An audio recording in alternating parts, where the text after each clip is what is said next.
paciente cirrótico, lo que yo tengo que aprender y lo que quiero que se lleven clarísimo es cómo manejo las complicaciones.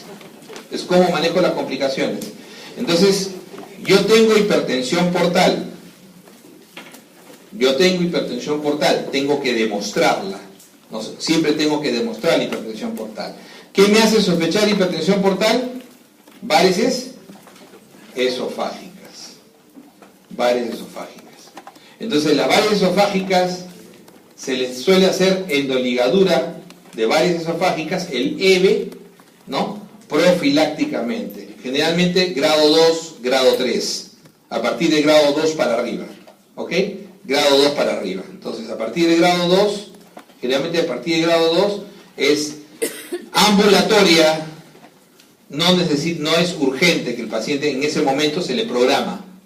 Acuérdense que todo procedimiento de este tipo invasivo siempre tiene que estar el paciente preparado. Solamente se le hace in situ cuando están en riesgo de sangrado, con alto riesgo de sangrado. O sea, solamente se le hace inmediato cuando hay alto riesgo de sangrado. Entonces el paciente se ve petequias, se ve inminencia de sangrado, ¿no? En la varice. Entonces, varices esofágicas. ¿Qué nos va a dar la varice esofágica? Ya no me acuerdo.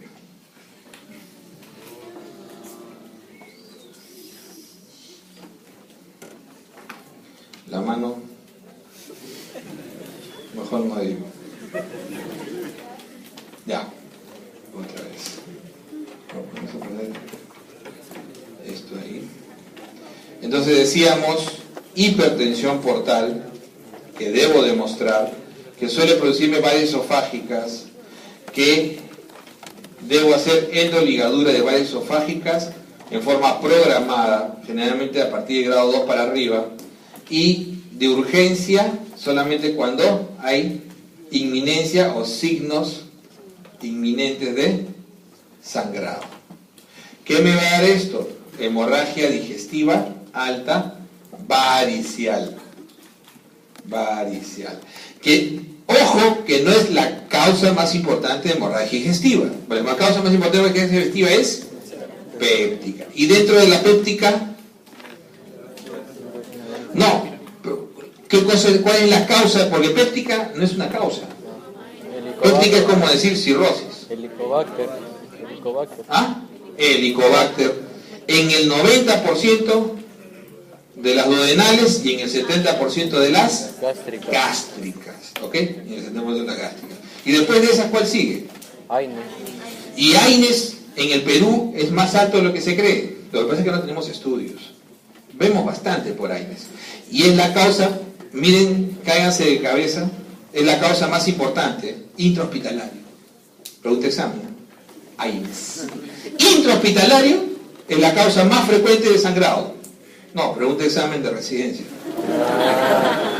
Es la causa de sangrado más frecuente en el hospital es AINES. Para que vean los burros que somos, ¿no? Entonces, ese es el error.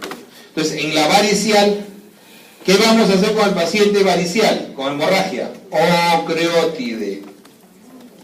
Ocreótide en infusión. Baja la presión. Y de ahí, tratar de hacer hemostasia directa. O sea, a través de hemostasia endoscópica. Que generalmente se hace con escleroterapia o con endoligadura, si es posible, ¿no?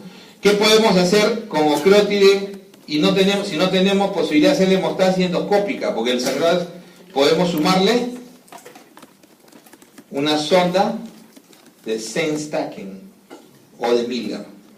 ¿Ok? ¿Para qué? Para tratar de hacer compresión aguda, porque estos pacientes tienen alta mortalidad. La hipertensión portal también causa ascitis. Pero también la puede causar la hipoalbuminemia. Entonces yo tengo que definir, tengo dos procesos que me pueden producir ascitis. Al paciente con ascitis, fundamentalmente lo voy a manejar con restricción de sodio, restricción de sodio. Pero no extrema. ¿Qué cosa es restricción extrema? 2 o menos de 2 gramos. 2 o menos de 2 gramos. Entonces, generalmente entre 2 y 4 gramos es la restricción de sodio que voy a hacer a estos pacientes. No debe ser extrema, ¿ok? Si el paciente puedo manejarlo con diuréticos, solamente, generalmente uso espirono, lactona. ¿Cuánto puedo utilizar? Puedo utilizar entre 50 hasta 200 miligramos. Y si es por hipertensión portal, propanolol. Ojo que el propanolol también me va a servir acá, en varices. El propanolol fundamental. ¿Cuándo no puedo usar propanolol? Cuando el paciente tiene presión arterial sistólica menor de 90, ¿no es cierto? Menor de 90. Claro, si pongo 80 en la respuesta, me van a decir que también, ¿no? No es, pues, es engaño, no se dejen engañar.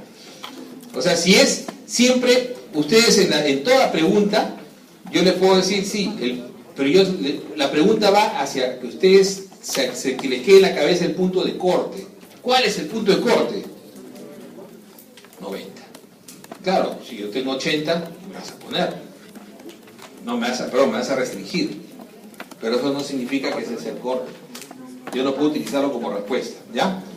Entonces, por eso que esas no se las pasé. Definitivamente, propanolol.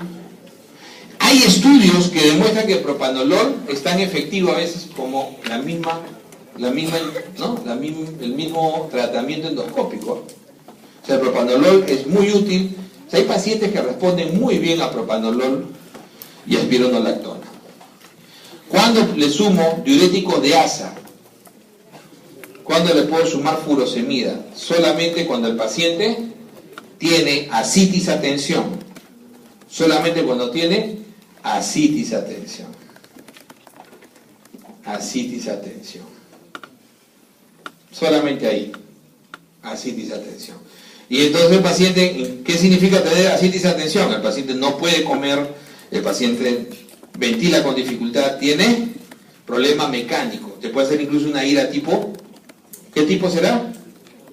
Tipo 2. Tipo 2. Otra complicación importante de la cirrosis que debemos manejar definitivamente es el paciente, ya estamos acá, hipertensión portal, la encefalopatía hepática. El paciente con la encefalopatía hepática es el paciente que te hace un síndrome de tipo neurológico y psiquiátrico. O sea, hace deterioro cognitivo, con trastorno sensorio y con comportamiento inadecuado. O sea, el paciente puede estar con comportamiento alterado, puede estar agresivo, ¿no? Entonces, tiene incluso disgrafia, ¿no? O sea, una de las cosas que ustedes hagan siempre la prueba con un cirrótico que sospechan que está encefalopático es que haga la estrella de 5 puntas. Entonces, ¿cómo? Ya no me acuerdo. Esto, ¿no? ¿Se acuerdan o no? La de colegio, ¿no? La estrella del APRA. Tú le muestras al paciente, haces delante de él y dices, hágame esto, ¿se acuerdan? Uy, doctor, papaya. Y lo van a tener un día tratando de hacerlo. Y no lo puede hacer. Espérame.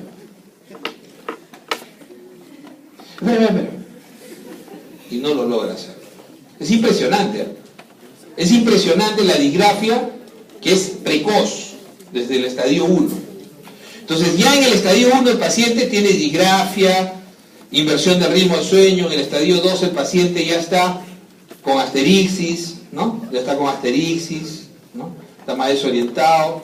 En el estadio 3 el paciente tiende a estar somnoliento, aparecen nistagmos espontáneos, está hiporrefléxico,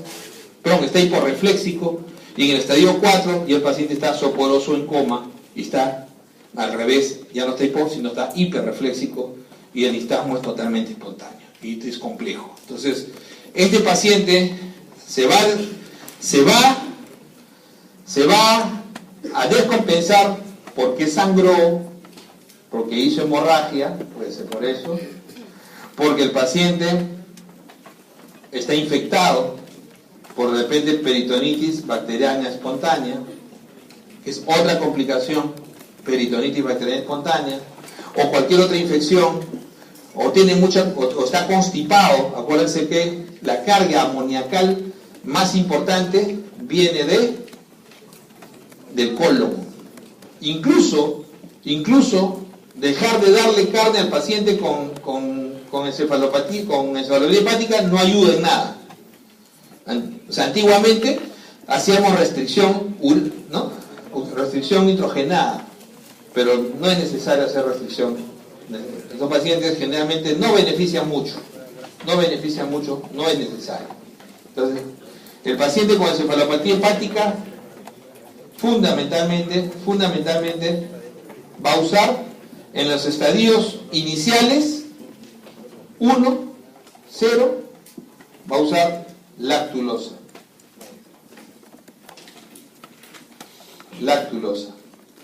Que la lactulosa, además de producir mayor deposición, va a producir acidificación de las heces. Y posteriormente a la lactulosa, o sea, ya en el estadio 2 para adelante, el paciente hay que darle antibiótico, ¿no? De elección la rifaximina, que existe en el país ya. Se puede dar rifaximina. Y si no tenemos la rifaximina, ¿no? La rifaximina, le podemos dar metronidazol. ¿Ok? Le damos metronidazol. Entonces, vamos a ir en ese sentido. La peritonitis bacteriana espontánea, por lo general, se sospecha en el paciente que hace fiebre, que hace dolor abdominal, y que al hacer la paracentesis tiene más de 250 leucocitos por mililitro. Mayores de 250 leucocitos por mililitro. ¿Ok? Este paciente va básicamente a usar ceftriaxona. Fundamentalmente puede usar ceftriaxona. Una opción siempre es ampicilina sulbactam. A la ceftriaxona también una opción siempre es cefotaxima. Acuérdense que cefaloponia tercera no tiene que ser antiseudomona. Espontánea significa que no hubo punción previa. Si yo tengo una punción previa, ya tengo que pensar que el paciente puede estar haciendo una peritonitis secundaria a la punción. Y ahí sí tengo que sospechar de estafilococo, de estreptococo, de gram positivos, que los haya metido por piel. Y por último, tenemos que ver el síndrome hepato-renal. La primera causa del síndrome hepato-renal es uso de diuréticos. Entonces lo primero que hay que hacer es no diuréticos. ¿Ok? No hay que darle diuréticos. ¿Qué se hace con el síndrome hepato-renal?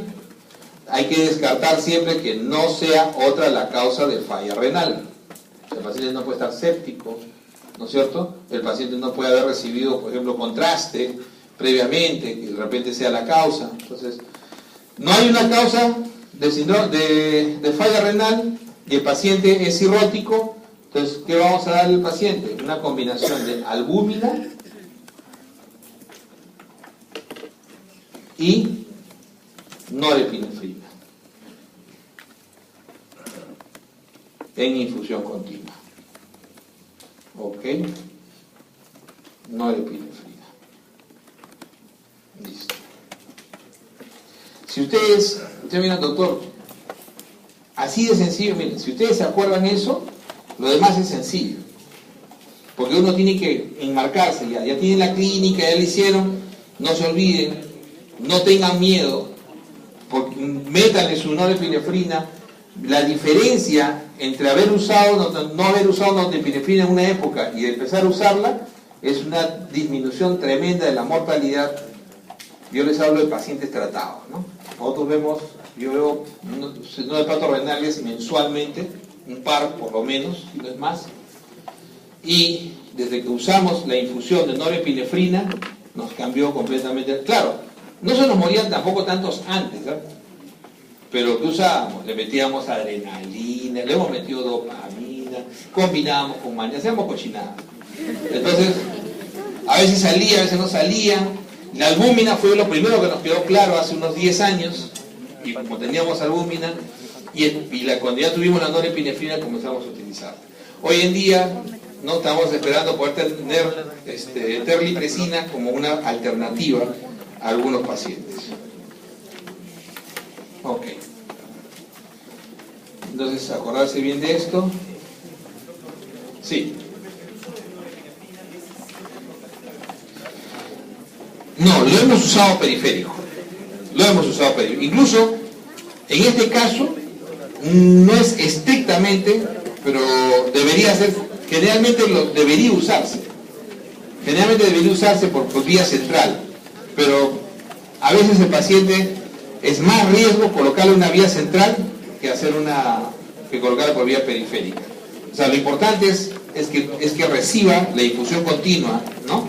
De aproximadamente 5 gramos, ¿no?, por hora diario. O sea, es una dosis alta de norepinefrina. En diabetes,